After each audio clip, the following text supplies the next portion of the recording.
Today we have a few foreboding threats, or what I say, imminent threats, and just one more bite coming right up.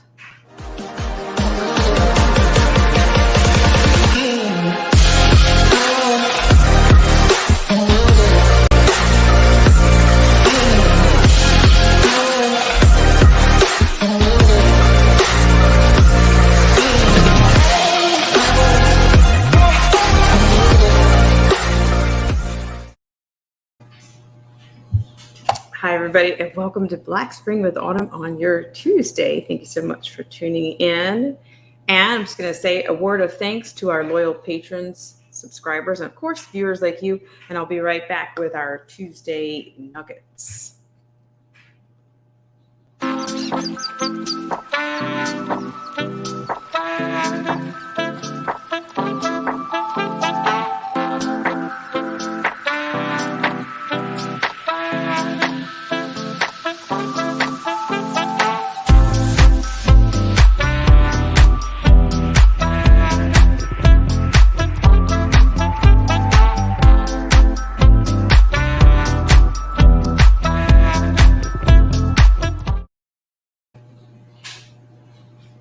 All right. Thank you so much for tuning in on this 11th hour Tuesday stream. Hope you guys are doing well out there. And I just have a couple of nuggets for you, and I have a couple of propaganda hacks. But we'll have most of this stream will deal with economics, supply, demand. As I said, the foreboding threat to our supply chains. To me, what I think is one of the most, foreboding one. And yeah, I'm going to share that with you, as well as I do have a liner. And I have a clip of, we have something mocktails, an approval on mocktails today. I want you to see that. You can see that actual vote in action. And for the hack checkers and the AI that's probably tapped in or have collected enough data from my streams, I'm sure they will judge me accordingly. So, and we also have we have a liner from Economic Prism, which is, are you prepared for the mass repricing of goods and services? So we're going to pivot around those, and then we'll deal with the three-letter agency today and their what appeared to be a Zoom or a remote voting process that they went through today, and you'll be able to see that. So I want to say hello to Jermaine G, as well as Risen Ability. Thank you guys so much for coming in. I really appreciate it.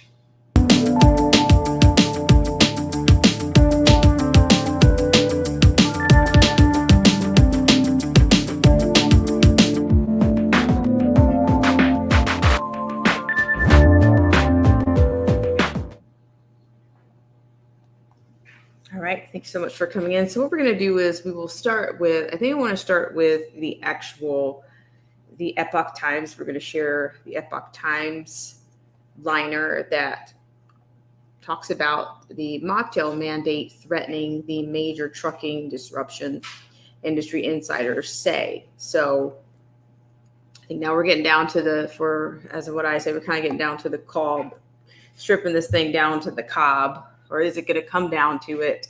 Do you think it's foreboding? I mean, where you're concerned. So if you want to chime in, put a link out there for you. But I want to get into the bits first. And of course, I'm going to show you that what appeared to me to be a remote voting platform for the three-letter agency known as the Frank David Alpha. Hey, you can get a side of lame sauce with my covert language here on Black Spring, but that's okay. And another thing, just FYI, I do believe you're going to have mainline with Black Spring I'm thinking is going to be the tag for the Discord. So I will give you that, but it's definitely going to be mainline with Black Spring. I'm thinking that's what we're going to use on that. So thank you so much. So let's go ahead and get started. I thank you guys so much for tuning in, for all your support, and just one more word of thanks to our patrons, subscribers, and of course, the viewers like yourself.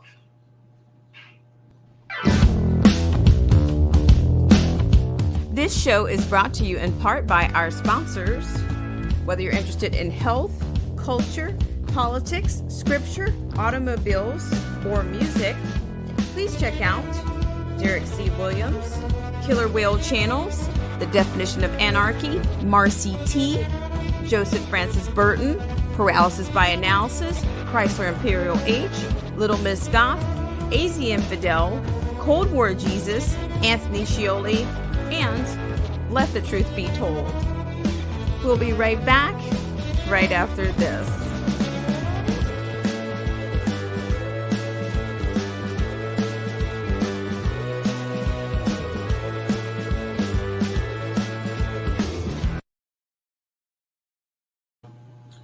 All right, thank you so much for tuning in on this segment of Black Spring with Autumn. We're going to go to our liner from the Epoch Times. Thank you so much for tuning in. In full screen you have here. All right, so I'm going to get into this article, and then maybe I'll give you my bits, my contention at the end, or my 2 cents at the end. Okay, again, according to this liner from the Epoch Times, the mocktail mandates threatens major trucking disruption. Industries insiders say. I also have a visual that I'd like to share with you. American truckers don't like taking orders, but the Biden administration has increased pressure on some of them to take the mocktail, willing or unwilling. All through the pandemic, truckers endured hardships to keep America's infrastructure running. They waited in line for hours inside of bathrooms that weren't allowed to use on the road. Some died alone of the COVID-19. Now, with supply chains disrupted, Americans need them more than ever. But faced with the prospect of mandated mocktails, many drivers are considering quitting. Quote, "I'd fight it," end quote, said veteran trucker Mike Widdens, referring to a mocktail mandate. Quote, "I think a lot of us will be quitting. Who likes to be forced to do stuff you don't want to do," end quote. Widdens isn't alone in his willingness to leave trucking if he's required to mocktail. Polls by trucking publications, Commercial Carrier Journal, and Overdrive indicate that up to 30% of truckers will seriously consider quitting if required to mocktail. If they quit, the consequences for America may be massive. U.S. Transport estimates that 70% of American freight goes by truck. Quote, "It would hurt shipping big time," end quote, Widdens said. So I assume this is Widdens here, or maybe no. This is the Capital City cargo truck driver, Robert Wagner, finishing filling up his big rig at a Pilot Travel Center in Belmont, Arizona on October 19th. And according to this, Wagner said that many long-distance truck drivers like him reject federal mocktail mandates for the COVID-19. Quote, "It's poison, man," end quote, he said of the mocktails. Narrowing lanes. President Joe Biden ordered his administration to mandate mocktails for private companies with over 100 employees. The Occupational Safety and Health Administration was charged with developing the rule, and the Office of Budget and Management is currently reviewing it. The review process can take as long as 90 days. Most of the trucking industry consists of companies with fewer than 100 employees, though a significant portion would fall under the over 100 employee umbrella. Most truck companies have 6 trucks or fewer, according to the American Trucking Associations. Some experts say the selective reach of the mandate makes it ineffective. Barbara Smithers, vice president of the Indiana Motor Truck Association, told the Epoch Times via email that it makes little sense to, quote, cherry pick, end quote, who to mocktail based on company size. Quote, truck drivers spend most of their work hours alone in the cab of a truck, literally one of the safest places possible during a pandemic. So why do they need to be regulated in this way, end quote, she said. Quote, testing hundreds of thousands of truckers moving across the country every day is a virtual impossibility, end quote. For mandated affected companies, Biden's decision may drive away employees at a time when America needs them most. The American Trucking Association estimates that America needs 80,000 more truckers to meet transportation needs. Okay, so I'm wondering, is this 80,000 on top of, wherever we have them already, wherever we're deficient or we're lacking them already. Recently, supply chain crises have left many Americans in need. Transportation Secretary Pete Buttigieg said the shortage will last as long as there is a pandemic. Now that is very telling to me. That's almost, there's a lot to unpack there, as they say. With backups in unloading goods at America's ports, shortages already threaten consumers. But if the long lines of trucks waiting to ship goods suddenly become shorter, the crisis will become far worse. Whether Americans run short on trucks depends on the Biden administration orders and how truckers respond. Okay, you have another trucker here. This is Vivian Alexis, who fills a fuel tank at the same one, a Pilot Travel Center truck stop in Belmont, Arizona. According to this trucker, Joe Trucker and Joe Biden, some truckers think of their job as their service to America in exchange for long hours away from home. They get relatively low pay, independence, and the nation's best sunsets. The CCP, hasn't been kind to truckers. At a time when many Americans hunkered down at home, they were still on the road. Trucking life during the pandemic was a series of frustrating restrictions, trucker Victor Morales said at a Georgia 1-9 truck stop. Morales has driven trucks for 25 years. After a long day on the road, Morales would wait for hours to drop off a truck full of deliveries at a warehouse, but warehouse owners didn't allow truckers to leave their cabs for any reason. Quote, "You're almost forced like a second-class citizen," end quote, he said. Quote, They want the goods and services you got, but they don't even want you to get out of your truck, end quote. If they arrived hungry, they waited hungry, he said. They weren't even allowed to use a restroom, only steps away. Quote, "You can literally see a bathroom right there behind the glass, but you can't get out," end quote, Morales said. In the eyes of drivers, Biden's mandate is the last step in a long line of restrictions that don't consider their needs or wants. Quote, "It's unconstitutional," end quote, said one trucker who preferred to remain anonymous. Quote, we'll just buy our own damn trucks and run our own company. And all we've got to do is shut down and the country doesn't exist no more," end quote. For many drivers, a mocktail mandate may prove to be the final straw. Some drivers don't trust the mocktail because of how new it is. Some distrust it for personal medical reasons. Others distrust it because they don't trust the government. Quote, "I had cancer years ago," end quote, said trucker Jack McGregory. Quote, "I don't want to put something that I don't know exactly what it will do into my body. If I die, I want to die with a little more time on my hands than that," end quote.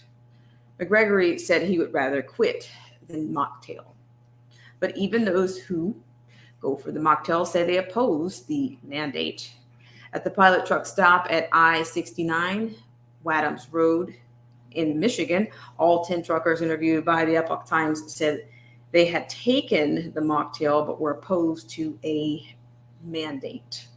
Kevin Hambrick, a longtime driver with Fortune 500 transportation company JB Hunt, opposes the mandate. Quote, "Each guy should make his own choice," end quote, Hambrick said. In Arizona, Florida-based truck driver Juan Martinez said that he knows life without freedom, having lived under Cuban communism. He also received a CV-19 mocktail and opposes the mandate. Quote, "You have to decide for yourself," end quote, he said. Quote, "People should do whatever they want to do," end quote. Many drivers feel pressured by their employers. After a year of difficult pandemic restrictions, it seems that to them that the CV-19 rules grow ever more invasive. In Flagstaff, Arizona, a long-distance truck driver in his late 20s asked not to be identified, fearing reprisal by his employer. Quote, "There's no place in the middle right now," end quote, he said. Quote, "If you want to put something in your body, it's your personal choice," end quote. Other truckers who didn't want to be named said they felt angry at those who would mandate the mocktail. Quote, "We run our country," end quote, one said. Quote, they don't give a bleep about this country, end quote. Roads to health. According to the Biden administration, America needs the new mocktail to increase protection against the the CV-19.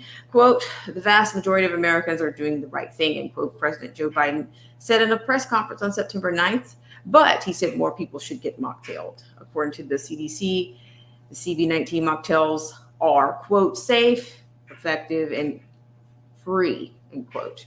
Studies show the efficacy of all three mocktails approved for use in the United States dwindles over time, requiring booster shots. Get a boost. U.S. states with the highest mocktail rates have recently experienced outbreaks. The number of cases in Vermont, the state with the highest mocktail rate in the United States, reached a record level earlier this month, and hospitalizations were close to the records made last winter. The state recorded the deadliest day and the second deadliest month of the pandemic in September. As of October 24th, more than 57% of Americans were fully mocktailed against the CV-19, according to the CDC. Quote, we've been patient, but our patience is wearing thin, end quote.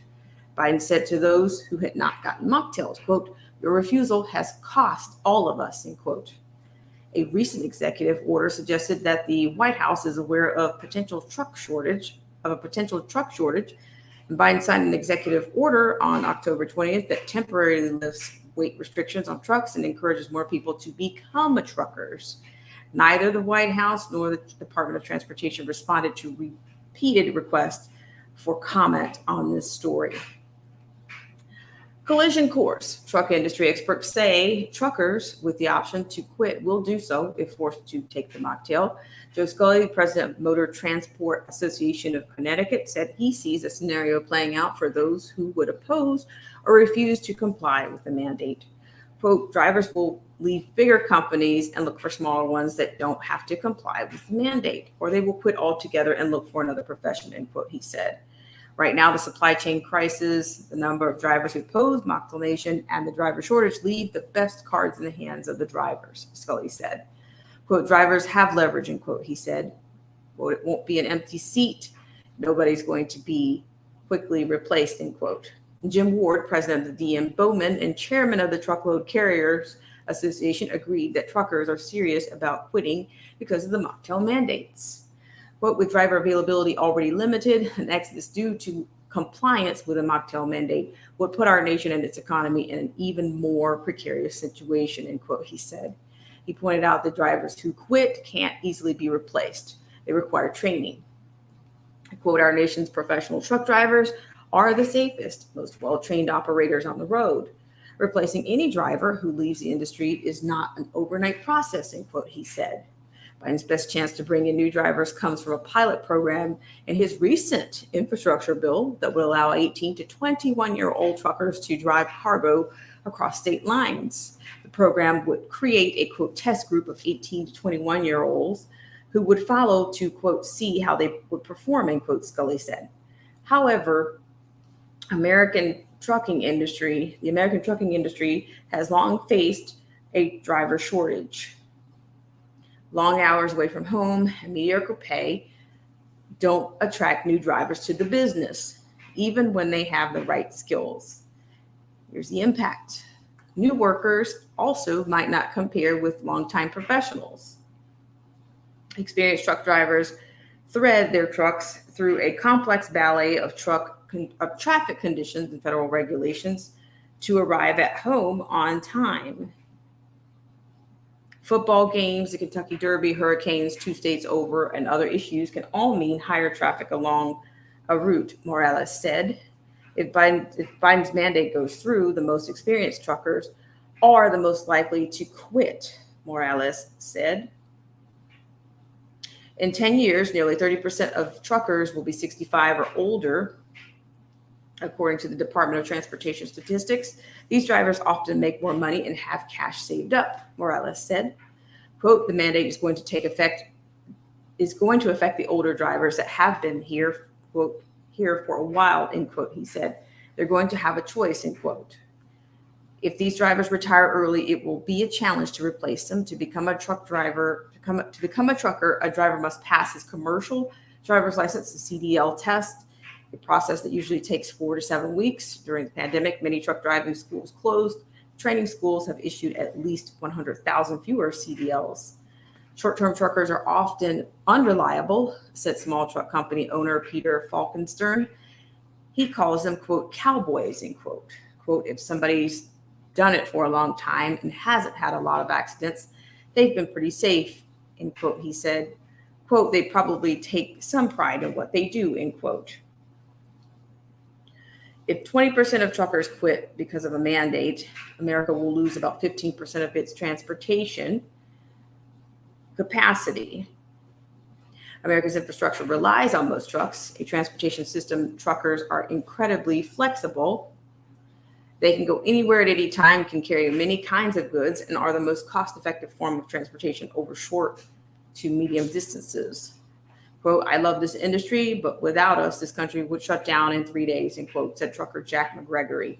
Even so, the trucking industry has a high turnover rate. Backing up. This is pretty lengthy. That's why you can count on that from Epoch Times. They are quite thorough and quite, they get to the horse's mouth most of the time. The vaccine mandate would only directly affect companies with more than 100 people, but small trucking companies wouldn't have the resources to absorb many additional drivers. Falkenstern said, quote, I'd love to be able to accommodate 30 people, but the work is not here to support that many, end quote. He said, quote, I don't want to operate any more than what I have because of insurance regulations. Large truck companies also tend to be more cost effective, said Falkenstern. They can buy things in bulk and self-insure.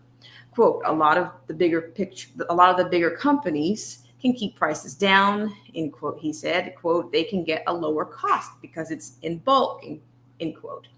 Kathy Robertson, president of Logistic Trends and Insights LLC, said it's unclear right now what the long-term impact of the mocktail mandate would be. If truckers quit, the mandate could damage America's logistics system, Robertson said. But if they switch to smaller companies, Biden's executive order might only reshuffle employees. Quote, it really hurts the larger trucking companies more than anything else, end quote, Robertson said, adding that whatever the case, the mandate would exacerbate current supply chain issues. Logistics workers are already wrestling with the worst supply chain issues ever seen, said Lisa Anderson, president of logistics group LMA Consulting. Quote, it's unprecedented. It's never happened before, end quote, she said. Right now, logistics issues have made it difficult to find replacement parts for trucks, she said. Businesses find themselves in a catch-22 to fix their trucks. They need trucks to transport parts. Anderson said the mocktail mandate would almost certainly worsen the driver shortage. Quote, we are more of a lone wolf, always navigating complex situations on their own, end quote. She said, quote, they don't like to be told what to do. And finally, delays ahead. If truck drivers follow through with what they say they will do, America's supply chain crisis may soon become far worse. From a perspective based purely on material benefits, it would seem only logical to obey the mandate. Truckers could take the mocktail, keep their jobs, and keep the national supply chain running. But human beings often want to assert that they amount to more than mere links in a chain being pulled on command from the federal government. The logic of individual freedom doesn't calculate for material benefits. Quote, it's just that shoving it down your throat part, end quote. Morales said, quote, our first instinct will be to push back. All right, it was pretty heavy, quite a bit happening there. But I am going to show you, I do believe that California, their answer, the liberals have the answers always to the problems, always to the problems, right? But it looks like California has, they've got a program that they're actually training 18-year-olds, teenagers, teen training. High schoolers are training to drive 18-wheelers amid a shortage of truck drivers. Now, this actually comes out of NPR. So that is a fact. I do know that California a high school in California was training. I have that for you as well. Training teens to enter the industry through its truck driving school program. Now that's Patterson High School in Patterson, California. I could probably plug that in for you. So you see they have the solution to problems that they create. Yeah, we'll just get the states that are politically that follow the narrative to fix the truck shortage, right? Is that how this works? I'm just asking, so here I'll just show you a little clip of that. But before I do that, that's one solution. But this is what I want to show you. It's not anything anybody told me. It's in fact, something that I've seen for myself. So I'm going to share this next screen with you guys. Hope you guys are doing well. Hello to Joseph Francis Burton. Hope you're doing well. I'm going to get to the comments. Hello, Luciano. Thanks so much for coming in. So I'm going to share a screen with you. So this is going to be from a local grocer's grocer section is what I'm going to be sharing with you. So yeah, so this is, oops.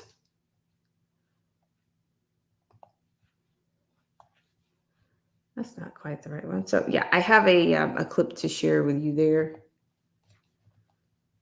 I hope you guys are doing well out there. And I am going to be reading your comments, so not to worry.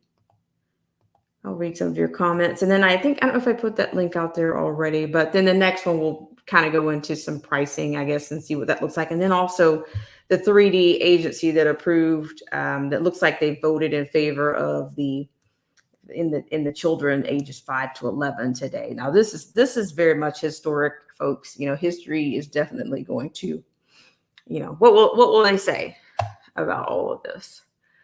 Appreciate you guys so much for tuning in on this segment of Black Spring with Autumn. So I just want to share this with you. I apologize for the delay. I have 2 more things to share and 1 more liner. No. You're totally fine. Let me go ahead and share your comments. You're all good. I'm going to get that up for you just a second. So Joseph Francis Burton says, note that truckers will go independent. We also run into a lot of illegal truckers who overstayed visas. Very interesting. Hi, Luciano. He says, without truckers, the country would shut down. Yes, and they know that. Joseph Francis Burton says, I hate that our news media relates supply chain problems to a lean Christmas. Look, no trucks, no packing materials equals farms culling food. Absolutely. That's all they've been talking about. To your point, Joseph Francis Burton, they've been focusing on, Christmas. Oh, well, Christmas, that's your biggest concern, right? People sweating Christmas right now is what the issue is. So here we go. I'm going to share this with you. Hope you guys are doing well out there. So I want to show you, this is from a local grocer's refrigeration section. I want to share this with you. And this is on the Have You Seen This? So in this, I'll give you the backstory here. So what you're looking at right now is this was actually, for the lack of a better word, the chicken section, the poultry section, should I say. And every single rack was empty. And according to the grocer, working the area, he said that they had not been getting, chicken in. I was picking up chicken, not for me. Well, picking up the chicken at somebody else's request. But this is what I ran into. I'm not sure if you guys have seen your chicken racks like this. This was on a Friday. And I don't know when any grocers receive their actual their deliveries. I don't know, but that doesn't look too good, right? You don't want your grocer's refrigerator or freezer section looking like this. I would say no. All right. Once again, hope you guys are doing well out there. And no, Joseph Francis Burton, there's no such thing as hogging the comments around here. I really appreciate it. And I'm going to take you to 1 more liner. Actually, What I'm going to do is I'm going to take a quick break, come back and do the last liner, and then I'll let you see that remote voting from the FDA on the favor of them favoring the children ages 5 to 11 being mocktail. So I'll be right back right after this.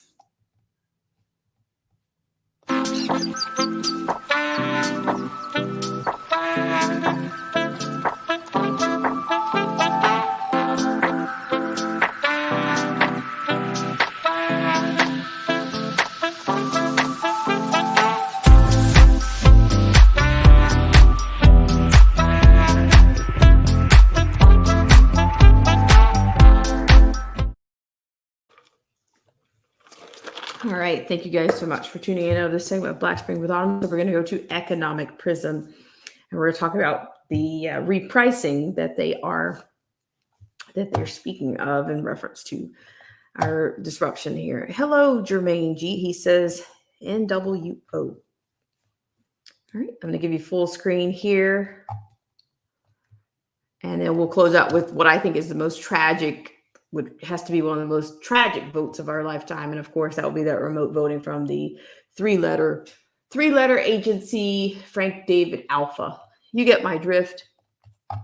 Okay. All right. Hope you guys are doing well. So according to this, out of Economic Prism, we have, are you prepared for the mass repricing of goods and services? Rising consumer price inflation is not going away. This, of course, is counter to the, quote, transitory, end quote, argument made by Federal Reserve Chairman Jerome Powell earlier this year.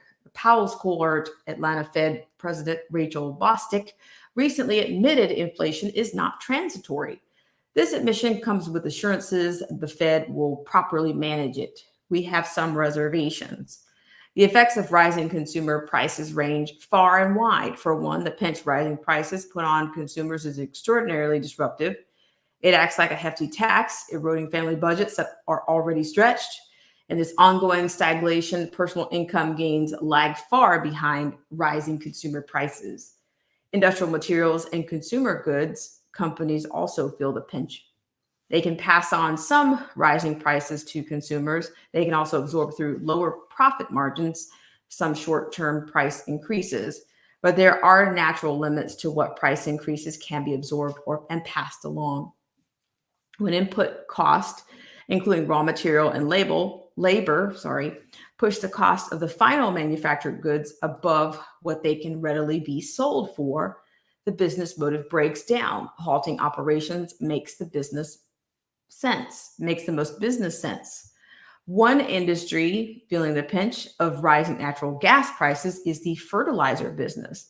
As we noted several weeks ago, several fertilizer plants in the UK have had to suspend operations because of the soaring natural gas prices. Here in the US, we're not aware of any fertilizer producers suspending operations.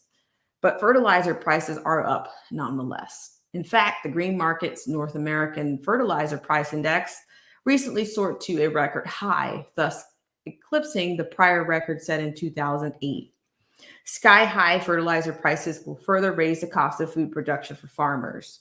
According to the Food and Agriculture Organization Global Food Index, food prices are already at a decade high.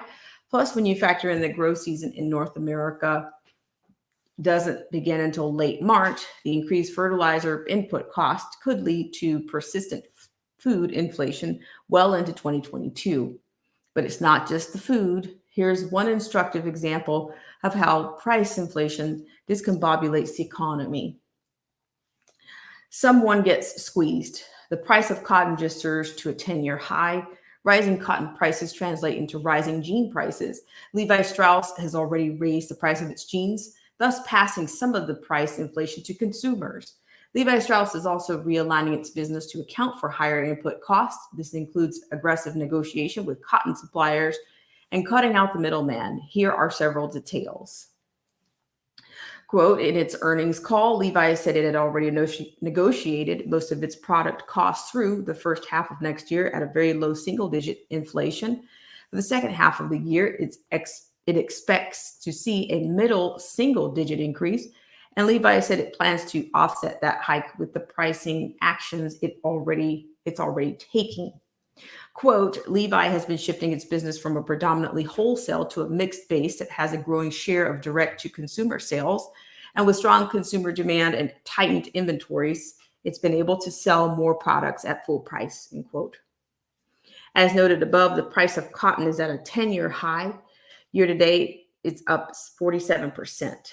If cotton accounts for 20% of the cost to make a pair of Levi jeans, and the company was able to negotiate product costs at a very low single digit inflation, then someone in the supply chain is getting severely squeezed.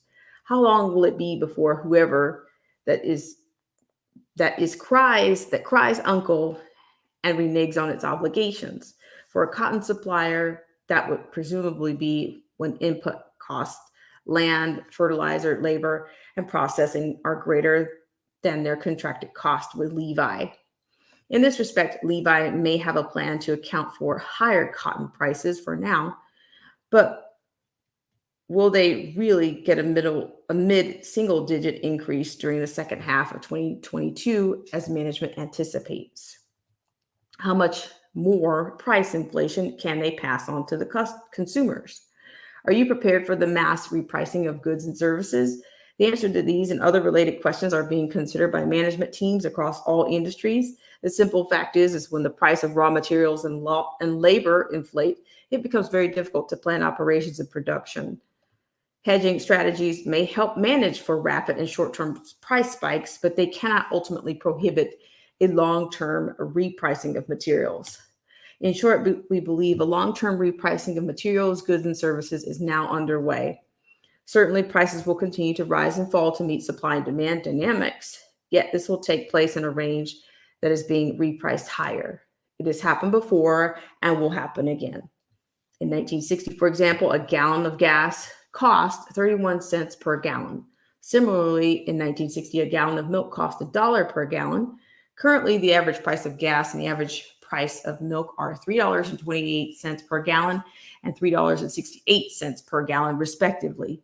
That's upwards of 958% increase for gas and 268% increase for milk over the last 60 years. Sure, the price of gas and milk could come down some from today's prices. However, there's no way they'll ever drop back to the 1960s prices. They have been repriced higher for good. Why? Are gas and milk somehow more valuable today than they were 60 years ago?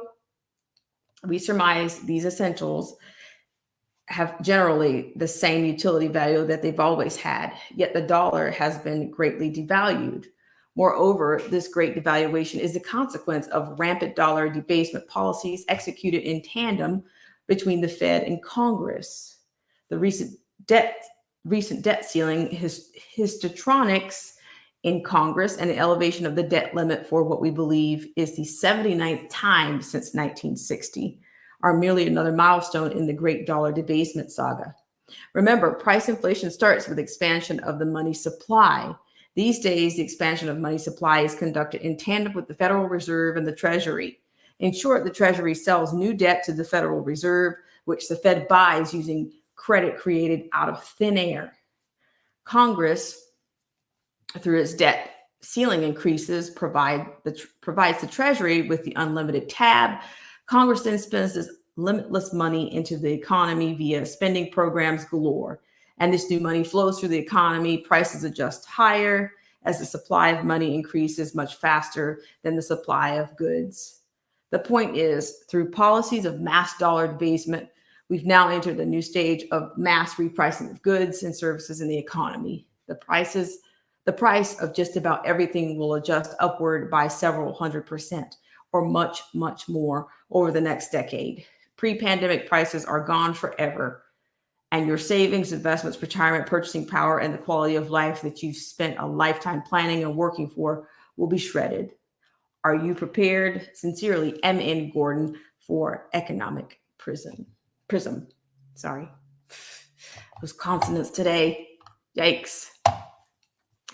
Hello, Backyard Politics. Thank you so much for coming in. I really appreciate it. So, it's pretty disheartening, but I don't think we're surprised. I think that, I think they did, I kind of like their explanation there. But I certainly don't think they're teaching economics these days to this generation. Everybody just says, "Oh yeah, let's just make everything free," and and how is that possible? Do they understand how economics work? I mean, I would say no. And you would think that the Congress they don't understand how economics work. We're on a freeway to transgenerational debt, and we just keep going. I mean, nobody's talking about the debt um, where we are. There's no way. And this infrastructure bill is just one more. I think there's a ton of things hidden in that bill. It's 2,500 pages long, just about like any other bill. Any bill that comes before it, they give you no context, no details. In fact, I think when Pelosi was asked a couple of weeks, or she was confronted by a reporter who says, a poll says, I'm not sure which poll they used, that only 10% of Americans know what is inside of this bill. And so she says, well, I've gone over every week. I've gone over point by point what's in the bill. And you guys could do a better job at selling the Build Back Better plan. So she puts it on them. See, to me, that I think it signifies that we're dealing with a state-controlled, the media is clearly controlled by the state. The fact that she's that comfortable saying to a reporter, you guys need to do a better job. But you know who else says that? Klaus Schwab has said that in his own Fourth Industrial Revolution book.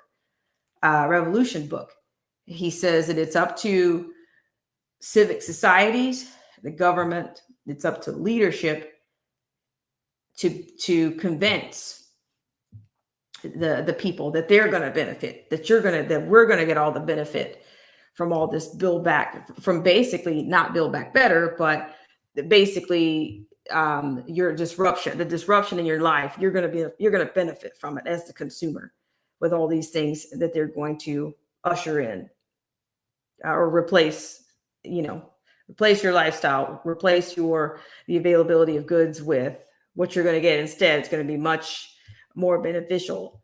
But I think it's in lockstep, even though he's not calling it Build Back Better, it's still in lockstep. So you can go on to, World Economic Forum. That's where his research comes from. The things that are to come. I talked to you guys about designer babies, from everything from designer babies to the first. Let me open up that little list. I have an entire list. I'm sorry, my shtick is I am very much into what's happening with AI right now. I get into this every single week, but they call them mega trends, mega tipping trends is what they call them. Everything from the first robotic pharmacist. I mean, they're absolutely, he's got big plans for the world. This is party of Davos. I think tear everything down and build it back in the image of Klaus Schwab and his friends. That's, a merging man with merging, man and machine, or challenging what it means to be human is, these are his words. In fact, when I made a very specific comment, where I paraphrased something that he said, I noticed that YouTube went into that particular comment and struck a line through what I said. It's absolute, just lies. Like, why'd you strike through that? That wasn't a mistake. So when you do that, and when they do that, you said the right thing. You got the right thing. When they start striking through your comments, because that comes directly from those are his words. They're not mine. When you give them their words back to them, it really burns. It burns, and it, oh my gosh, it really burns and stings. It really does. And it's not, he's not a politician. I mean, the guy has been everything you can imagine elite, from a professor to he's been everything under the sun. But don't you dare quote him, and don't you dare repeat anything that he's ever said, because, they'll come at you with the strike. Okay, so I'm going to take a quick break, and we're going to come back, and I'm going to show you that I'm going to show you the vote from the FDA today on the mocktail mandates for children ages 5 through 11. And I want to thank you guys so much for tuning in to this segment of Black Spring with Autumn.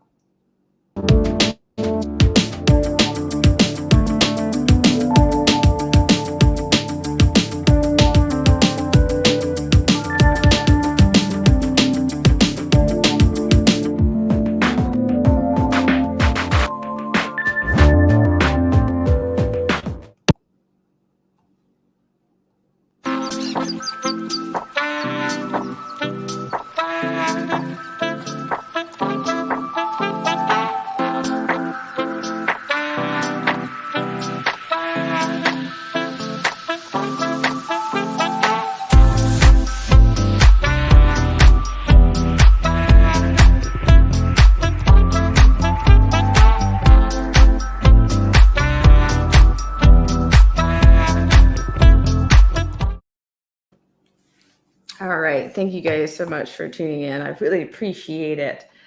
So I'm saying this, and I always point you guys to I don't profess to be a economics expert, but I have directed you guys quite a few times to the World Economic Forum, and we've gone over quite a few pieces, but definitely Schwab's fourth industrial revolution is definitely the primer. He defines he tells you everything that there is to come. I even mentioned the other night about the 3D printing of vehicles and what that looks like. There's even videos on YouTube, but I don't think that particular production method is going to outsource the current method, because I think it's still not fast enough. What the human beings can do. So I don't know exactly, how they're going to speed that up, but I'm sure they're going to come up with something, as well as they're going to be 3D printing organs and producing some things that man can't necessarily produce for certain conditions. So these people are playing God, and I think they want you to worship them, and they want you to believe that they have the answers when they themselves have actually created these issues. They have the solution, of course, for things that they have manipulated or they have contributed to. And some people are all in for it. They're all in for it. But yeah, I'll get you to that tipping trends. But yeah, that's directly from the Fourth Industrial Revolution book on Schwab's own. Okay, so let's go ahead and go to this. This is a travesty, and I'm sure you guys have heard about it by now, but if not, I'm going to show you the vote from the committee today. Thank you guys so much for tuning in. How are you doing, Terrence Bain, TDO? Thank you so much for coming in and supporting. So this is the FDA's advisor. The FDA advisors endorsed the Pfizer's mocktail mandate for children ages 5 through 11 today. So I'm going to show you that. It's only 1 minute, 59 seconds. Please buckle up. According to this is out of C-SPAN, quote, out of 18 voting members, 17 voted yes, and we had 1 abstain. The FDA advisors endorsed the Pfizer CV19 mocktail for children ages 5 to 11. So I'm going to go ahead. There's a full video here. If you guys want that, I can get that business for you. But for now, here we go. Once you've cast your vote, you may change it within the 2-minute time frame. Closed, all votes will be considered final. So unless anybody has any questions, we can pull up the voting pod, please. Great. So the poll is up, and if you can please cast your votes at this time.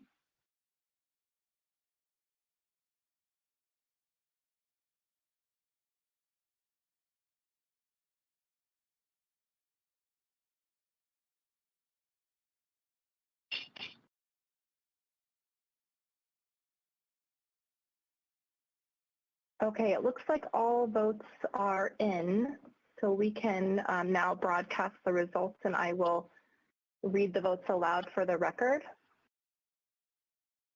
Dr. Moore voted yes. Dr. Wharton voted yes. Dr. Perlman voted yes. Dr. Sawyer voted yes. Dr. Nelson voted yes. Dr. Levy voted yes. Dr. Fuller voted yes. Dr. Hildreth voted yes. Dr. Cohn voted yes. Dr. Portnoy voted yes. Dr. Pergam voted yes. Dr. Lee voted yes. Dr. Offit voted yes. Dr. Monto voted yes. Dr. Carilla abstained. Dr. Meisner voted yes. Dr. Rubin voted yes. Dr. Gans voted yes. So this concludes the vote.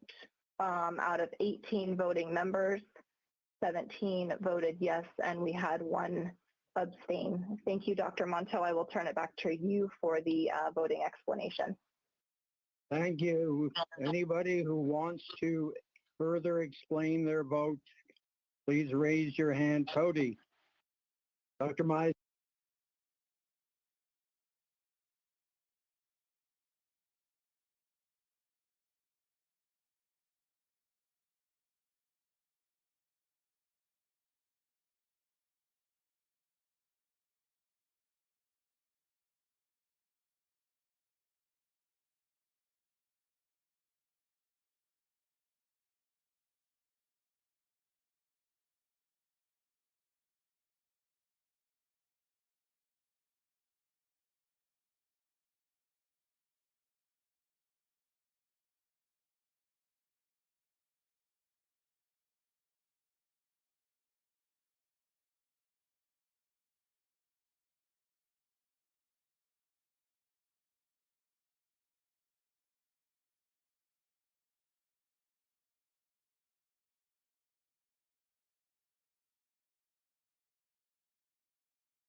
Sorry about that. So I was on mute again. So what you had there was they gave you a summary of the recorded vote as to how these scientists slash virologists slash, I'm not sure what their specialty is or what their quals are, but it just seems like the Joseph Goebbels ministry has just,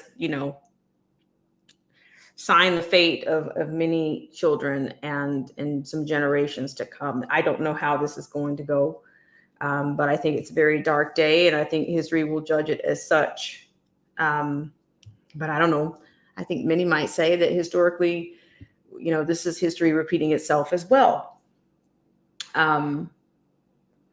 Yes. So yeah, I've said this before, I think these people are trying to play God, or they have some kind of God complex, and they want you to be in awe of them. And yeah, that's what they want to do. You're being remade into what their image is. And I say the same thing about Schwab, this whole economic forum. And I'll just give you this there's a table that comes out of Schwab's book. It's the tipping points expected. So to occur by 2025. I'm digressing. I'm coming out of that just for a second. Thanks for tuning in. Let me read a comment here, and we'll get you to the tipping points here. So Joseph Francis Burton says, what are the benefits of administering a mocktail to a demographic with a case fatality rate of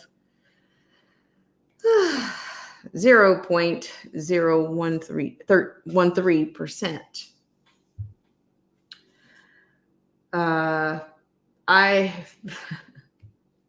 have no idea, but like I said, I know a lot of people that have.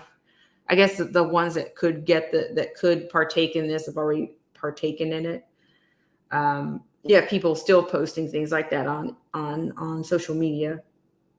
There was somebody that I went to high school with that actually posted that he had gotten his kids.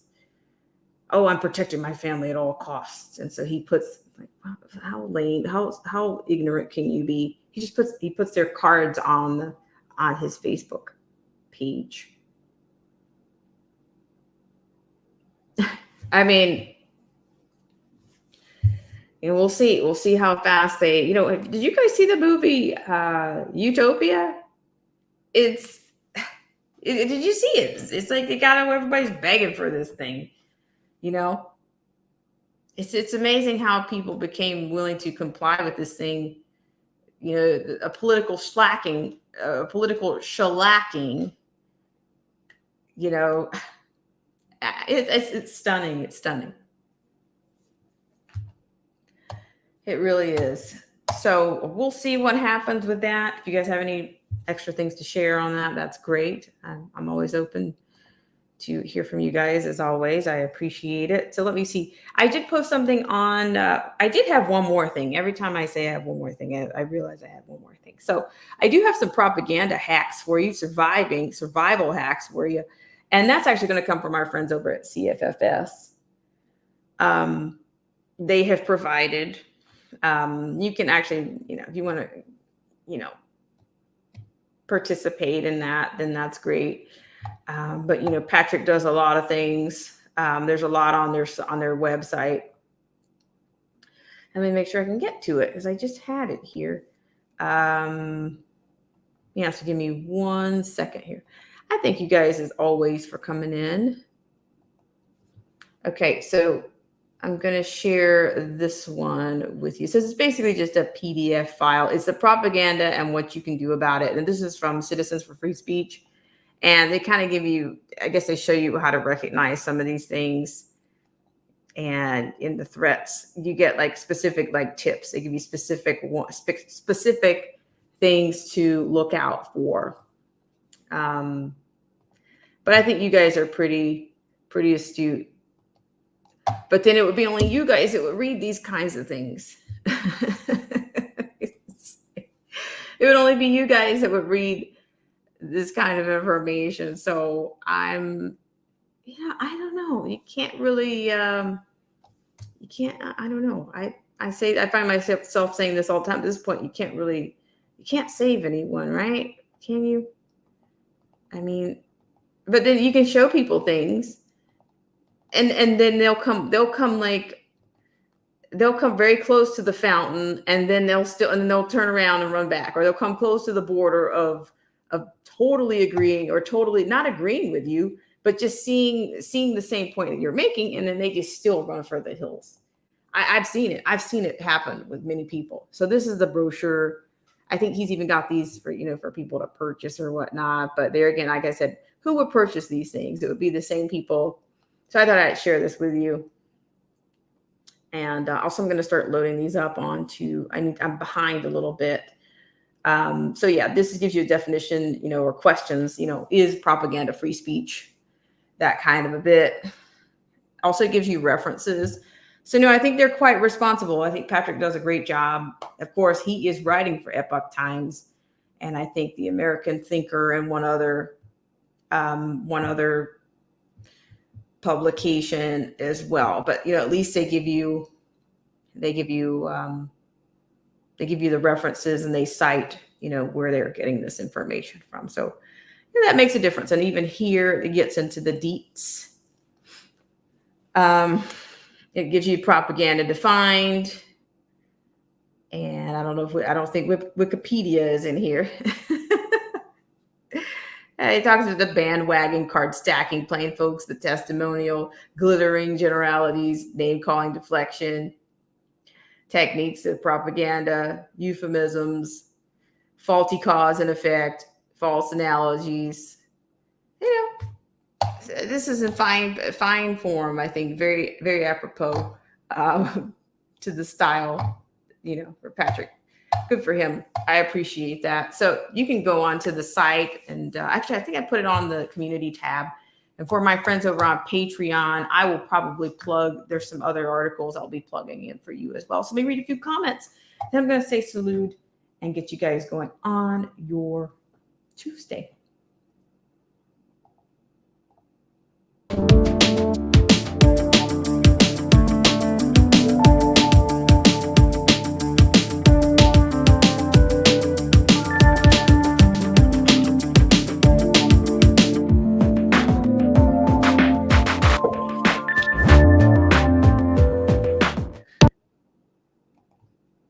Okay, I just have a few comments from Joseph Francis Burton. He says children have a greater probability of drowning, falling off of a cliff, or attacked by a goat than they do of dying of this thing. He also says, my wife tells other school teachers these stats all the time, trying to ease their fears. They ostensibly get it, but still listen to panic porn. Isn't that a shame?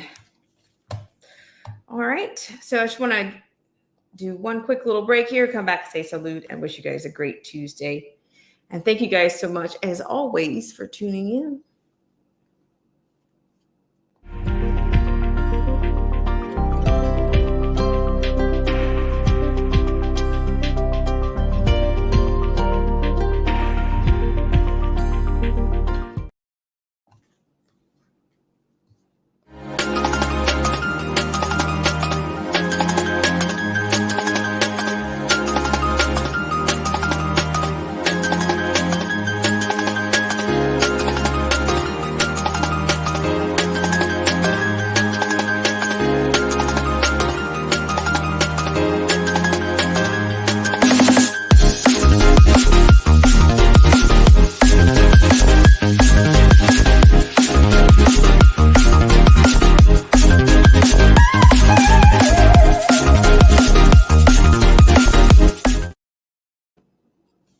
All right. Thank you guys, as always, for tuning in to this segment of Black Spring with Autumn. And I want to say salute to everyone who tuned in. And thank you so much, Jermaine G, for coming in. I appreciate it. Risen Ability. Joseph Francis Burton, thank you so much for supporting us and for coming in. And Luciano, thank you so much. And I think Backyard Politics was in. Thank you, Backyard Politics, as well as Tyrant Spain, TDOA. I really appreciate you guys so much for coming in. And just by the way, just FYI, I think the AI is doing, they're getting a little bit more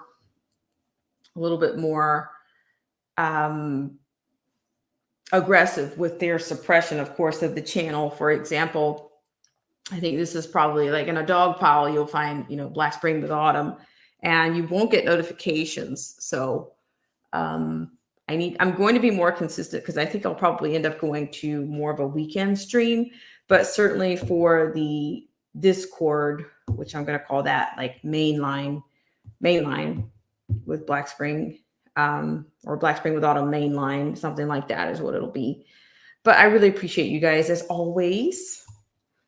And thank you so much for coming in. You guys have a great rest of your Tuesday evening. And I will see you around.